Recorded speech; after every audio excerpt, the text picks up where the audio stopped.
My name is Emily Sutton, and the day I slammed the boardroom door in my brother's face was the day everything changed. He thought I'd crawl back for scraps after stealing our father's legacy, but instead, I walked into that room as the new majority owner and had him escorted out by security while the whole board watched in stunned silence. Where are you watching from? Drop your city or country in the comments. I'd love to see how far this story reaches. And if you've ever felt betrayed by family, this one's for you. Now let me tell you how it all began. The rain hadn't let up for hours, tapping against the old window panes of my small home in Chapel Hill like it was counting down something. I sat by the kitchen table, phone clutched in my hand, thumb hesitating over my brother's name. It was nearly 6 p.m. and hospice had already called twice. Dad's condition was worsening fast. I finally hit call. "Aaron," I said when he picked up, my voice already shaking.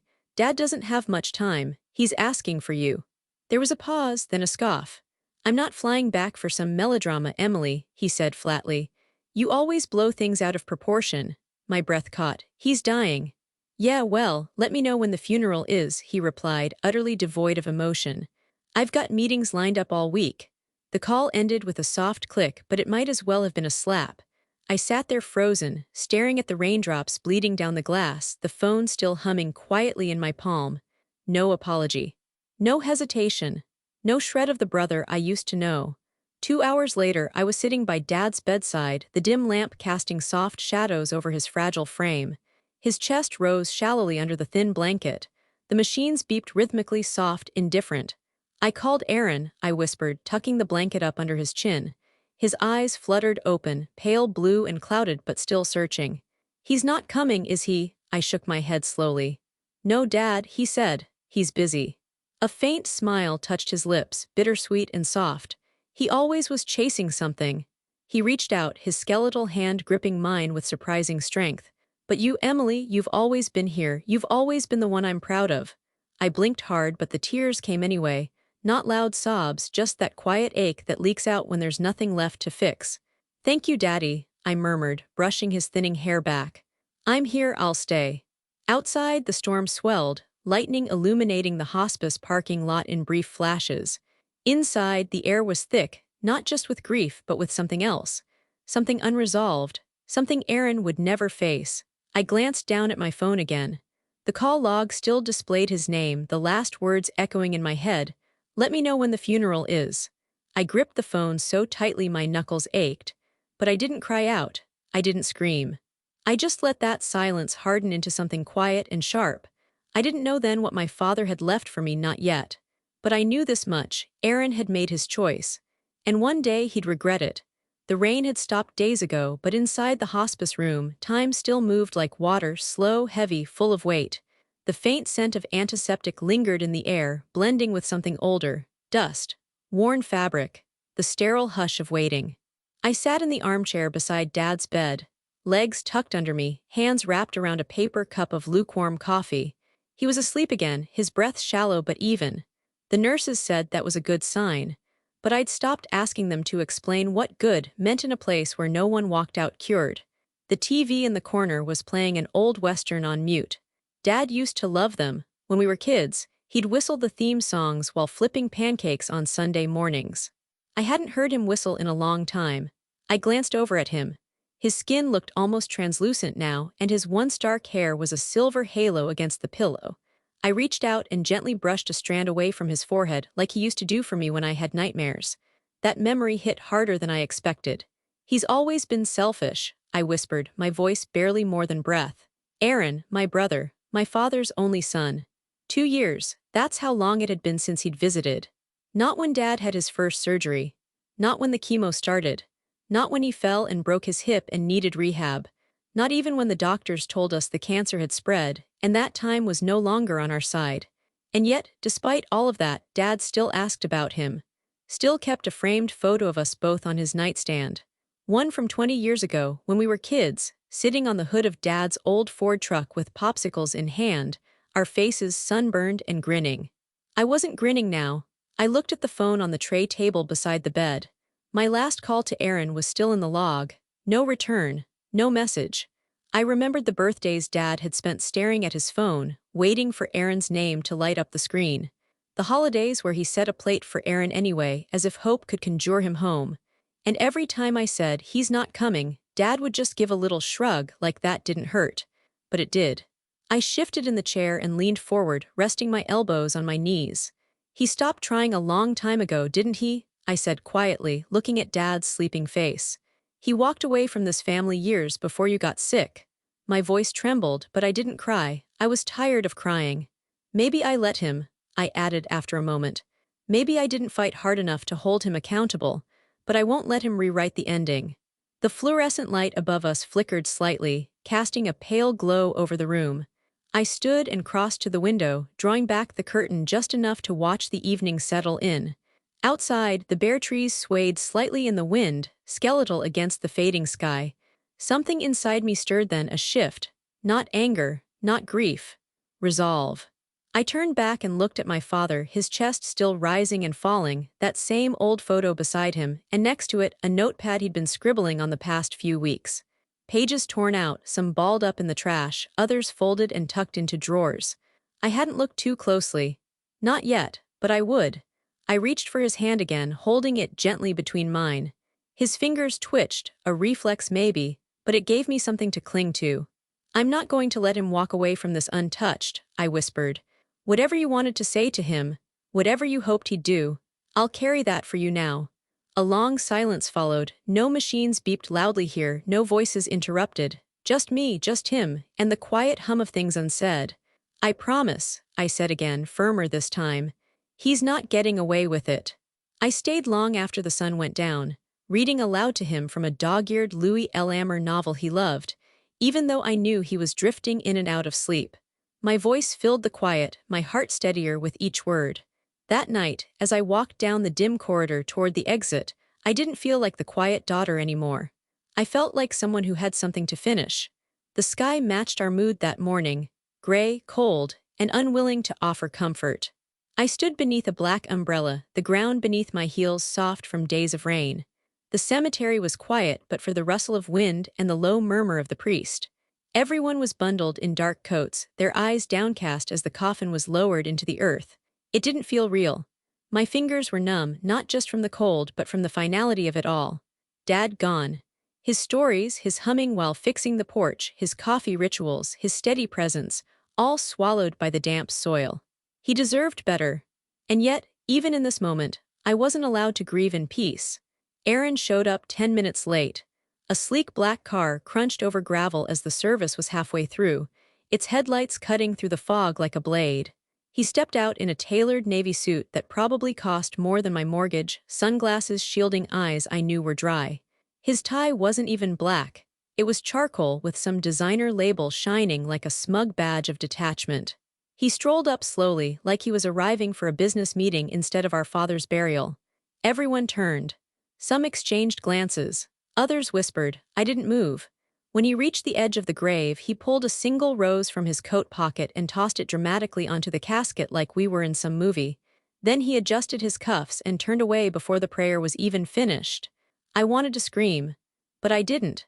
I kept my hands clasped, my back straight, and my silence sharp. Later, at the lawyer's office, that silence shattered. We sat in the stuffy room lined with law books and framed degrees. I was still in my funeral clothes. Aaron, now coatless and relaxed, sat across from me with his legs casually crossed, drumming his fingers on the arm of the leather chair like he couldn't be bothered to care. Mr. Levens, our family lawyer, cleared his throat and adjusted his glasses. Your father left behind a standard will with one notable addendum. I leaned forward slightly, expecting anything, that might reflect what Dad had whispered in that hospice bed. Aaron stretched and yawned. Per the will, Mr. Levens continued, Aaron Sutton is granted full ownership and operational control of Sutton Lumber and Supply, including all assets, inventory, and commercial properties. I blinked. Aaron sat up, his expression briefly surprised, then amused. Well, guess Dad did have a head on his shoulders. And, the lawyer added without looking up, Emily Sutton is granted title and deed to the Sutton Farm, located off Highway 82, previously foreclosed but later repurchased by Mr. Sutton. The farm and its land are yours. I stared at him. A crumbling shack and some weeds, Aaron laughed. That's your prize. He reached into his pocket and held up a rusted key dangling from a faded ribbon, spinning it lazily around his finger. Hope you enjoy cow manure and splinters. I couldn't speak. Not because I was hurt, though I was, but because none of this made sense. Dad knew Aaron hadn't shown up, hadn't cared, hadn't called. He knew who had stayed, who had held his hand, and he gave me the ruins of a forgotten past. Aaron rose, whistling as he tucked the key back into his coat. Let me know if you want to sell your little dirt patch. I hear goats are trending these days. The door swung shut behind him with a confident click. The office felt smaller now, like the air had been pulled out. I sat frozen in the leather chair as Mr. Levens cleared his throat again. I understand this may come as a surprise. I turned my head slowly. Did he say anything else? Only that you'd understand in time. I left the office with my coat undone, the winter wind biting at my chest, but I didn't feel cold. I felt watchful. There was something buried in all this. Something Dad wanted me to find. And if Aaron thought he had won, he was about to learn what happens when you underestimate the daughter who stayed. 2 weeks later, Aaron posted a photo of himself grinning between two gleaming sports cars, captioned, "Nothing like rewarding yourself after sealing a legacy. Built not given Sutton success." I stared at the screen in disbelief, my coffee growing cold in my hand. "Built," I muttered. "You weren't even there when Dad was dying." Jenny, my best friend since third grade and the only person who could read my silences like a second language, leaned over my shoulder.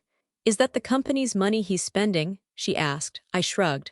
"Probably. I'm sure he's already redecorated his office and hired some trophy assistant named Madison." Jenny rolled her eyes. "You know, you don't have to just stew here. Let's go see the farm. Maybe it's not as bad as you're imagining."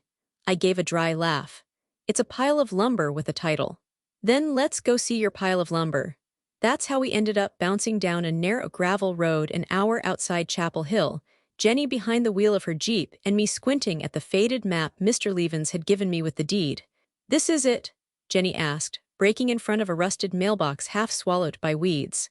"Charming." The land was overgrown, wild with brush and tangled vines.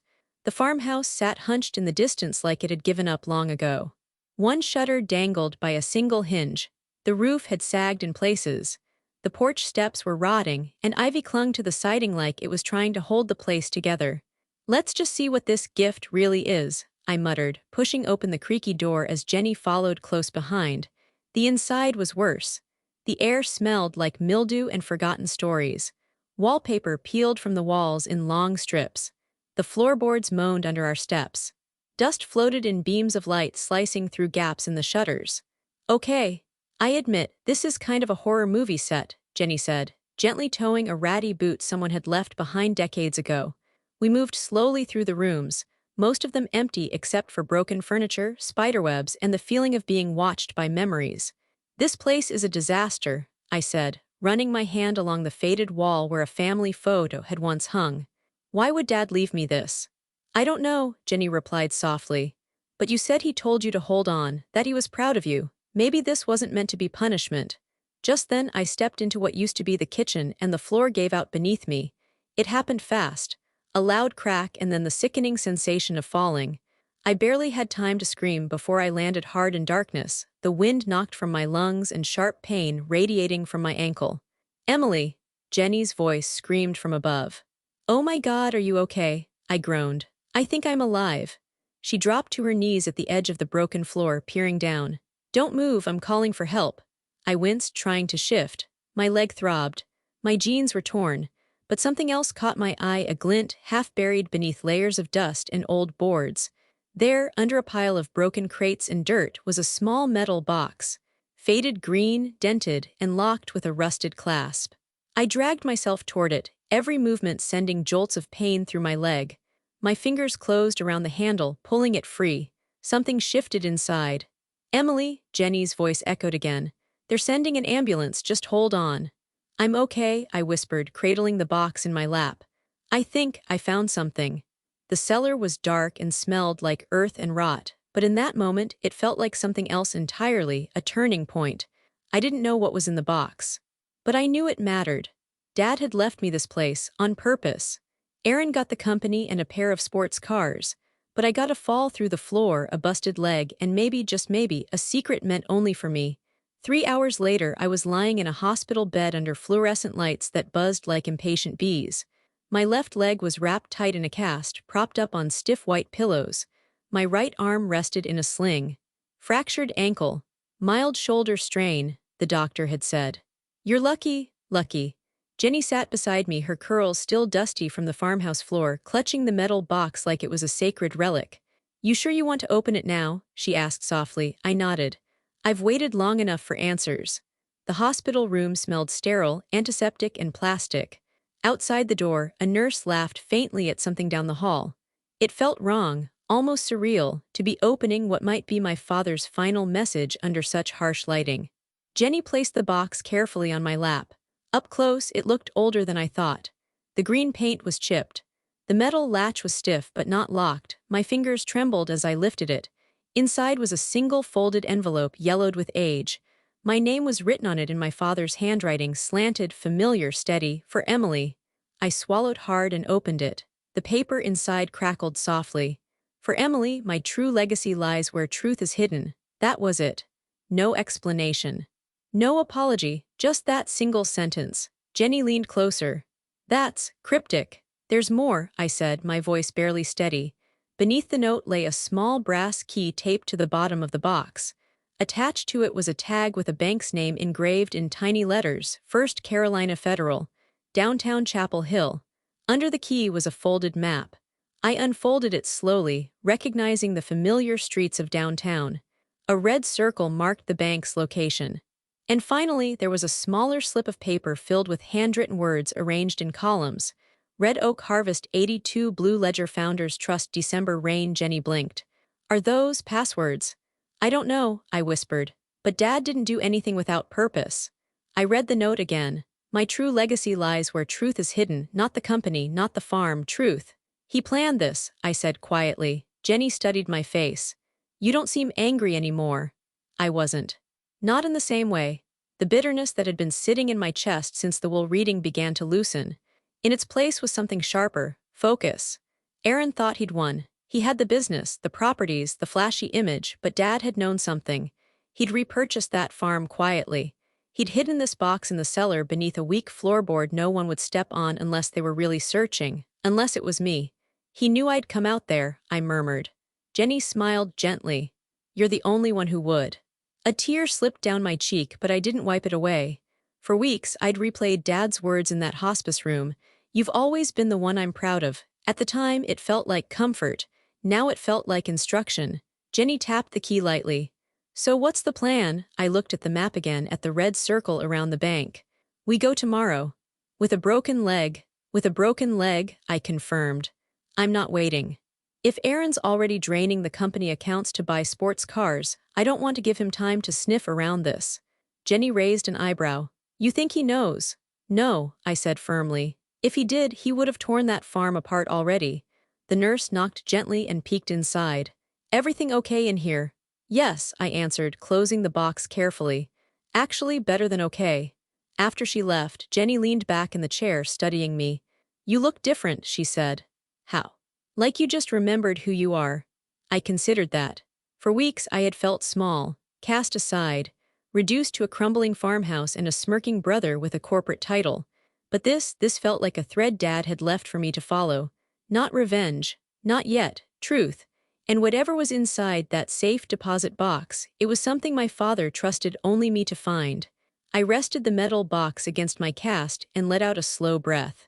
If Dad wanted me to uncover something, I said quietly, then I'm going to uncover all of it.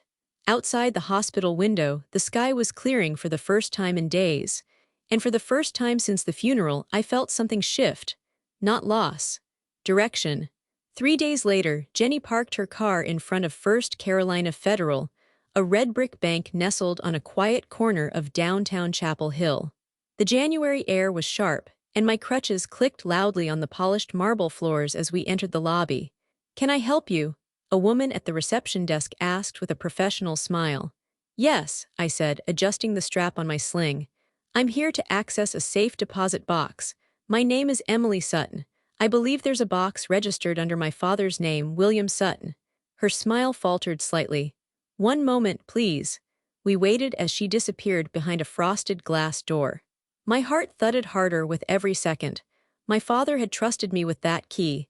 Trusted that I'd know what to do. Jenny leaned close and whispered, "Still time to back out, you know." I shook my head. Not a chance. The receptionist returned with a tall man in a navy vest and gold-rimmed glasses. He introduced himself as Mr. Langley, the vault manager. "Miss Sutton," he said, giving a polite nod. "We've been expecting you." That surprised me. "You have. Your father left very specific instructions. We were to grant access only upon presentation of this key." He held up the brass piece I'd brought, and a list of verification phrases. He gestured for us to follow him through a hallway lined with security cameras and old oil paintings of founding partners. We entered a small office with paneled walls and a single desk. "I'll need to verify the phrases," Mr. Langley said. "Please read them one at a time."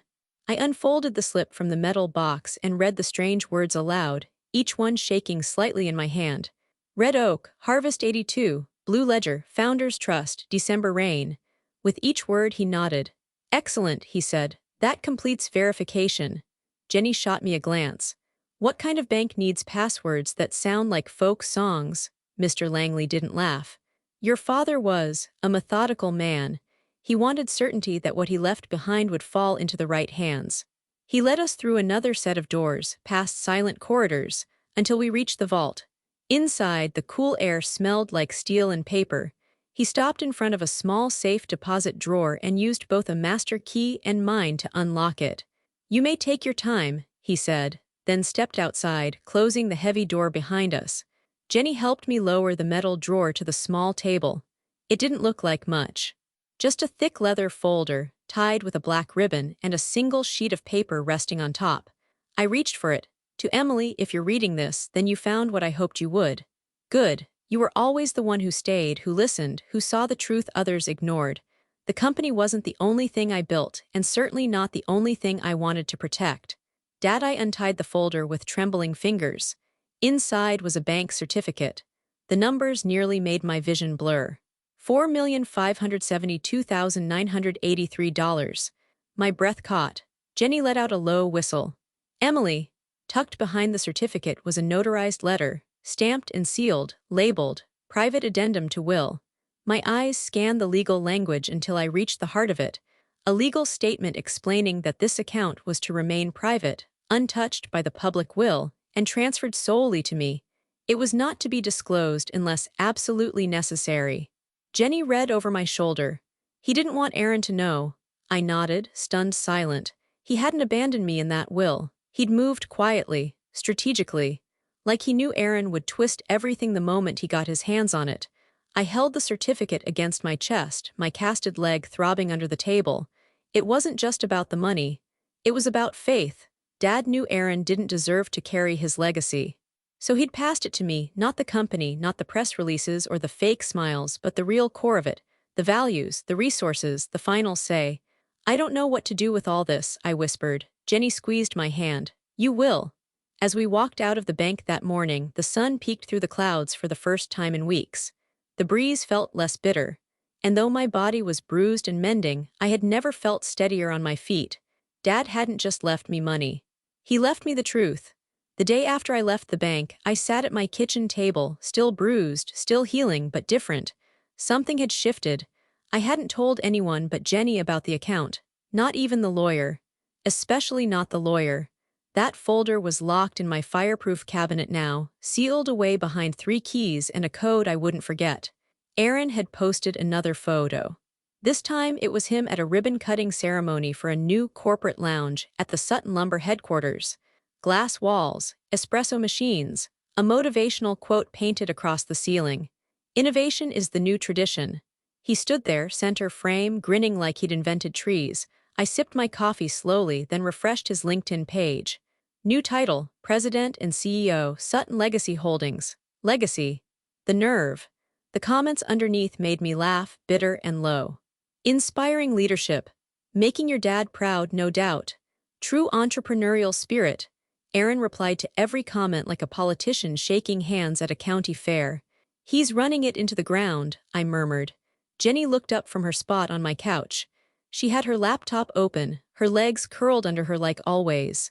I found 3 vendors complaining about delayed payments on a business forum, she said. And one employee says their 401k contributions haven't posted in over a month. I nodded. Start a folder. Jenny blinked. Wait, you're serious? I turned the screen of my laptop toward her. On it was a spreadsheet I'd started that morning. Aaron Sutton, public appearances, financial moves, strategic failures. Jenny whistled. You're not just tracking him, you're building a case. No one's going to believe he's reckless until I prove it. Till the cracks show in ways no press release can fix. Jenny leaned back slowly. You're not just going to expose him, are you? I met her gaze. No, I said, I'm going to take the company back. She didn't laugh, not this time, she just nodded. It wasn't rage fueling me now, it was precision. Aaron had inherited a name, a reputation, and a business he didn't deserve. But I'd inherited something better, my father's belief in me, and the blueprint for exactly how to dismantle a fraud. I spent the next week studying. Not just Aaron's moves, but the company's filings, vendor complaints, employee reviews. Quiet things, sloppy things. The kinds of details Dad used to obsess over. Aaron had never paid attention to them. Now he was ignoring them entirely. I flagged inconsistencies in inventory records. Noted hiring freezes announced internally but not explained externally. There were signs, small at first, but unmistakable if you knew what to look for. The night before I'd left the hospital, I remembered something Dad once said as we sat on the porch, watching the sun go down behind the tree line of the farm he hadn't visited in years. The loudest ones are never the strongest. Quiet moves last the longest. He'd smiled at me, his hands folded over his gut. Let people think you're standing still. That's when they stop watching. That's exactly what I needed now. I started asking subtle questions to old colleagues of Dad's. I posed as a curious investor on forums. I messaged a few current employees from my personal account, just asking if they were satisfied with the company's direction post-leadership change. Nothing aggressive, just enough to start collecting tone, sentiment trends. I created a new LLC, quietly, a shell company. No links to me, no Sutton name, just a clean, sharp entity with cash reserves and a plan. Jenny brought over coffee one morning and raised an eyebrow when she saw the paperwork spread across my kitchen table. You've really thought this through. I've had a lot of time to think, I said. Especially when Aaron was flying to leadership retreats and I was wiping Dad's forehead between chemo rounds. Her voice softened. He doesn't know what's coming. No, I said, but he will. This wasn't about revenge, not anymore. It was about honoring the man who built something from nothing, who left a daughter the tools instead of the spotlight, who gave her a broken-down farm so she'd have the quiet she needed to plan. And now I was planning. Not out loud, not online, but in silence, where the strongest moves are made. 2 months later, Sutton Lumber and Supply was a headline, not for innovation, not for expansion, but for unraveling. Sutton Co. loses major contracts amid internal shakeup. Sources cite delayed payments, mismanaged logistics, investors growing wary of new leadership. I didn't celebrate. Not outwardly. Instead, I sat at my kitchen counter with my cast finally off, my sling tucked away, and my laptop open to a live stream of a quarterly investors call. Aaron was front and center on the video, his face a little paler, the bags under his eyes darker. He wasn't smiling. We're currently restructuring operations and streamlining processes for long-term health, he said, voice tight, words rehearsed.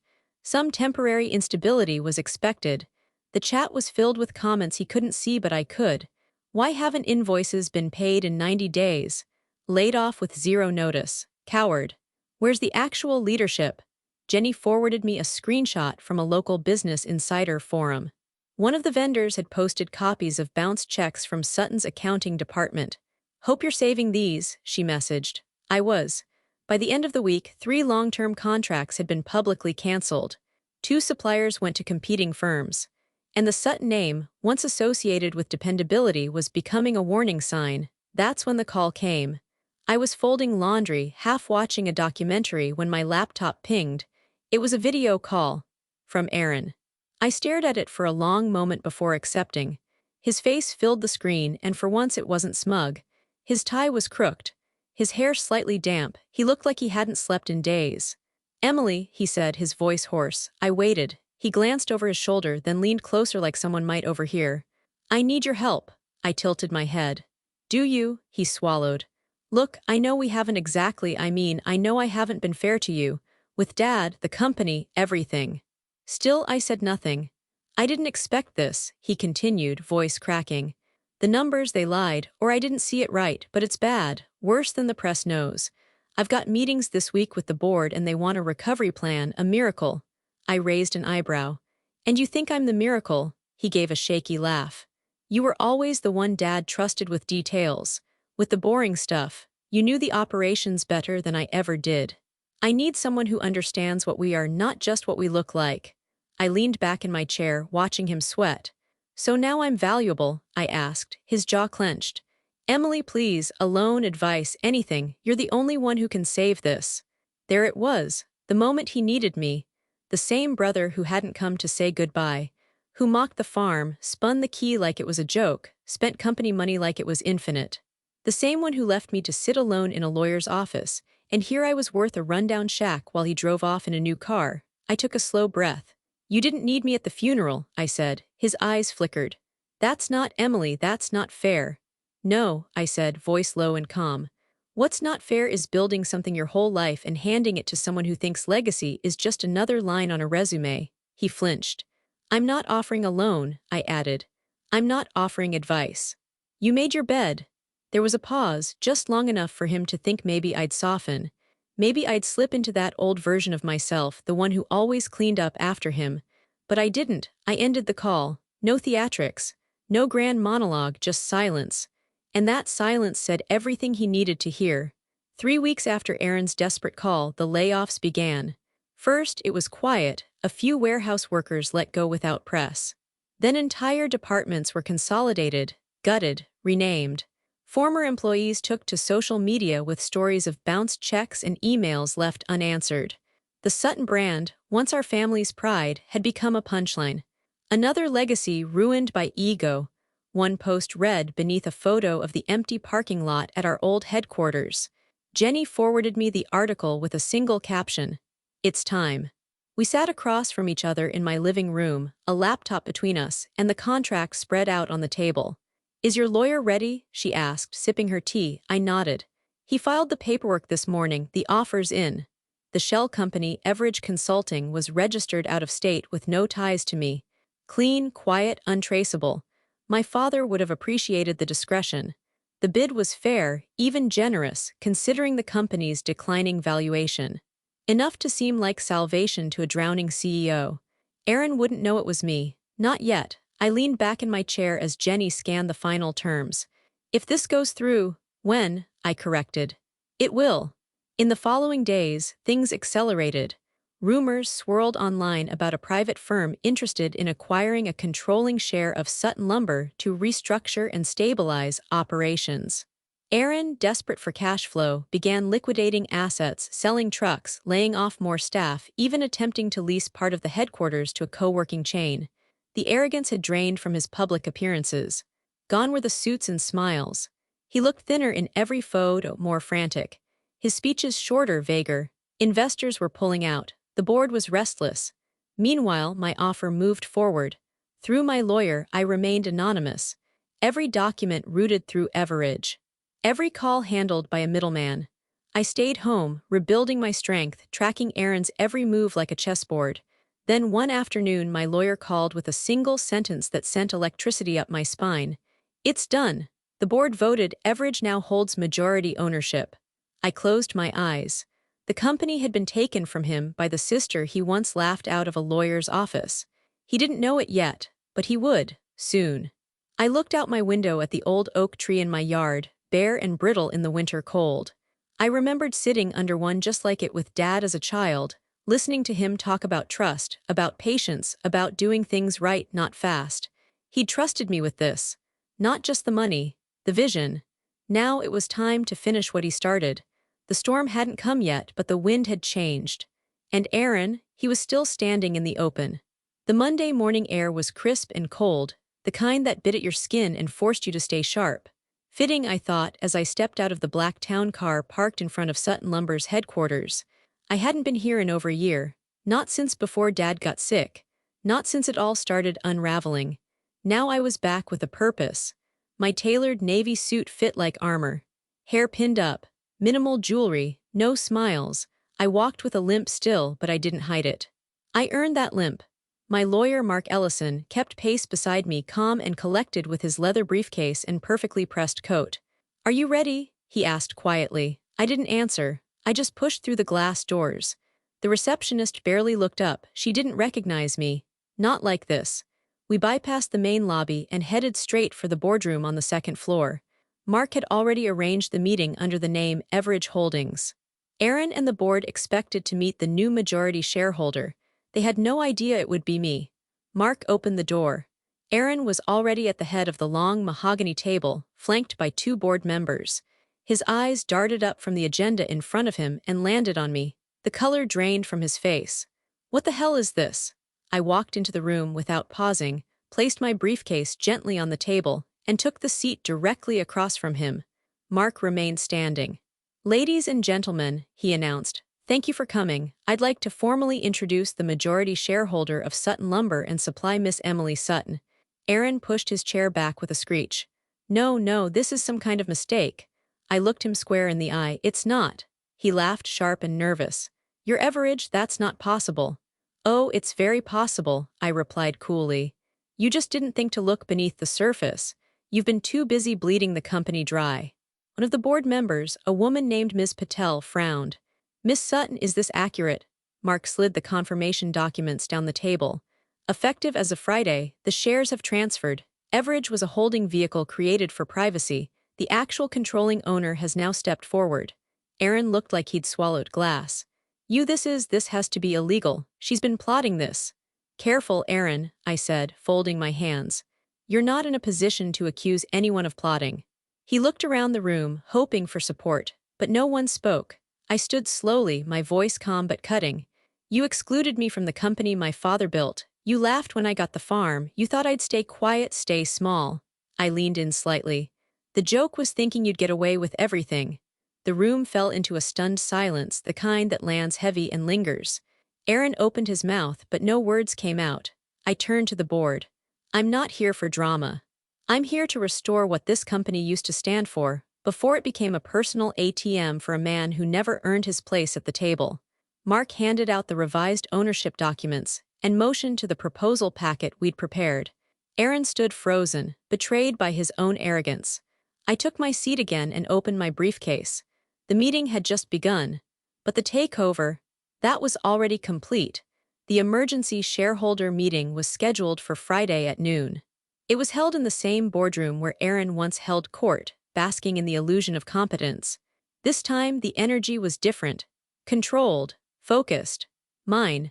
Mark stood to my left as I addressed the room, now full shareholders, legal representatives, department heads, and two uniformed security officers quietly stationed near the back wall. No one questioned their presence. Aaron arrived 5 minutes late, tie loosened, brow damp. He looked like someone who knew the walls were closing in. He gave a weak smile to the room. No one smiled back. "I assume," he said, attempting charm, "we're all here to talk through the transition. Some adjustments maybe, but I'm sure we can move forward productively." "This isn't about transitions," I cut in, my voice calm but clear. "This is about accountability." He blinked. "Excuse me." I opened the folder in front of me and pulled out a document, placing it on the table. Then another. And another. "You've been making unauthorized withdrawals from operating funds since your second week as CEO," I said, labeling them as restructuring bonuses and brand elevation expenses. "Care to explain the $16,000 spent on a company vision retreat that included spa treatments, a yacht rental, and imported champagne?" Aaron scoffed. That was team building." I slid another file forward. "Or the checks issued to vendors who don't exist. The two phantom companies registered under your college roommate's name." Whispers rose from the table. Chairs shifted. Mark handed a flash drive to the IT director. "Play the projection." Behind us, the large screen lit up with spreadsheets, red-flagged expenses, overdraft warnings, internal emails, a timeline, a pattern, a case. "I didn't do anything illegal," Aaron barked. "Maybe reckless, sure, but not criminal." "I'll let the attorneys decide that," I replied. But what you did do was endanger this company, violate shareholder trust, and smear our father's name in the process. He stood up, pointing across the table. You think you're better than me? You think this company is yours now because you tricked your way in? No, I said, rising too. I think it's mine because I actually understand it, I earned it, and I respected the man who built it. He laughed bitterly. Dad always bobbied you, he gave you everything. I stepped closer. He gave me nothing, not the company, not the office, just the faith that I'd know what to do when the time came. And I did. The room went still as I turned to the group. As majority shareholder and acting CEO, I am officially removing Aaron Sutton from all positions within Sutton Lumber and Supply, effective immediately. Gasps, murmurs. Someone clapped briefly, then stopped. Aaron looked to the board members like they might save him. No one moved. Mark gave a small nod to the security guards. When they stepped forward, Aaron backed away from the table, his hands raised. This is absurd, he muttered. You're kicking me out of my own father's company. I looked him in the eye. No, you already did that yourself. He walked toward the exit slowly, shame crawling up his spine. At the door he turned back, voice softer now. I was wrong, he said. I've learned my lesson. But I said nothing. Because sometimes silence speaks louder than forgiveness. And in that silence, I reclaimed not just the company but my father's legacy, and my own. The first few months were hard. I walked into a company bloated with debt and hollow promises. The accounting team was a mess, morale was in the gutter, and the once loyal client base was quietly slipping away. Every department carried bruises from Aaron's chaos, but I didn't flinch. I started where Dad would have, on the floor, not the boardroom, the lumber yard, the shipping office, the customer service desk. I shook hands, I listened, I asked hard questions, and more importantly, I stayed for the answers. I forgot what it was like to be treated like we matter. One warehouse manager told me after my third visit. That stuck with me. Transparency became our new policy. I published a report every month, no fluff, no spin, just numbers, progress, mistakes, course corrections. People started to believe again. Within 6 months, we'd renegotiated our most important contracts, reopened lines of credit, and miracle of miracles, brought back 3 clients who'd sworn us off during Aaron's reign. The board began meeting without tension. No one paced. No one raised voices.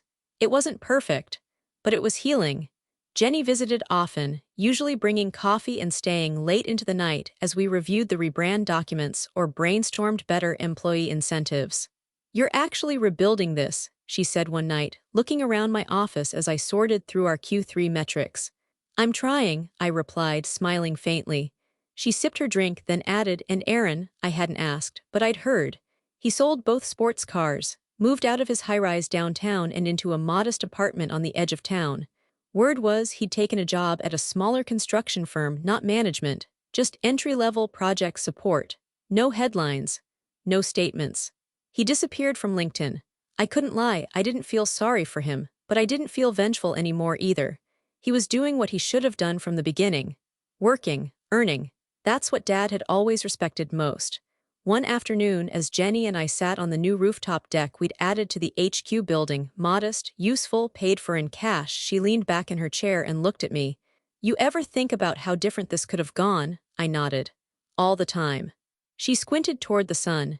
You could have taken the money and left, just watched it all burn from a beach somewhere. I could have, I said quietly, but that would have made me no different from him. She looked at me, curious. And what does this make you? I thought for a moment. Then I said, someone who finally knows her worth. A breeze passed between us, stirring the wind chimes we'd hung from the new balcony rail. Below, I could hear the soft clatter of forklifts and conversation, signs of life. Not just business, belonging. I stood and rested my hand on the railing. Sometimes the hardest fall, I said, is the one you need most. And I meant it for me, for the company, even for Aaron. The Sutton name hadn't been restored by inheritance. It had been earned one steady, honest day at a time. The cemetery was quiet that day, just the wind, the rustling leaves, and the soft crunch of my boots on the path. It was early October. The sky above me stretched wide and blue, with the kind of crisp sunlight that only exists in autumn, warm on your cheeks but cool behind your eyes. I carried a bouquet of sunflowers, Dad's favorite. He always said they were strong flowers, big, bold, and always facing the light. His headstone was clean, simple. No grand declarations, just William Sutton, 1951 to 2025. A builder in every sense. I stood there for a long moment before kneeling, brushing a leaf away from the stone. I kept my promise, I said softly. The breeze picked up just then, scattering orange and yellow leaves across the grass like nature's quiet applause. I placed the sunflowers gently at the base of the stone. You didn't raise a fool. I smiled, but it wobbled a little. Grief is strange like that, it dulls, but it doesn't disappear. I sat back on the bench nearby and let the silence stretch. I figured it out, I said. The farm, the box, the key. You knew Aaron would take what was loud, what looked shiny, but you gave me something better. You gave me the quiet, the truth. The wind whispered through the trees as if answering. I don't think you ever doubted me, I continued. Even when I doubted myself. I looked out across the hill at the rows of stones, all the names and stories. And yet somehow I didn't feel small. I felt rooted. Like I belonged here, not just in this place, but in the life I'd built from everything they tried to take from me. I stood up again, brushing the dirt from my coat. Thank you, I whispered, for seeing me when no one else did. And I meant it. Not just for the money, not just for the map or the vault or the careful clues, but for the belief. Because long before he left me a hidden fortune or a second chance at the family legacy, my father left me with something far more valuable. He believed I would know what to do. As I walked back to the car, the leaves swirled gently around me like a quiet celebration. And somewhere inside, I finally understood. The betrayal didn't break me. It revealed me. And in that resilience, I found my freedom. That was the end of my story. I still think about the moment my father chose to secretly protect me instead of confronting Aaron directly. He stayed quiet and let the truth reveal itself over time. And I sometimes wonder, did he do the right thing by handling it that way, or should he have faced Aaron openly while he was still alive? Tell me in the comments what you think. And if this journey meant something to you, please like this video and subscribe so you don't miss the next story I share.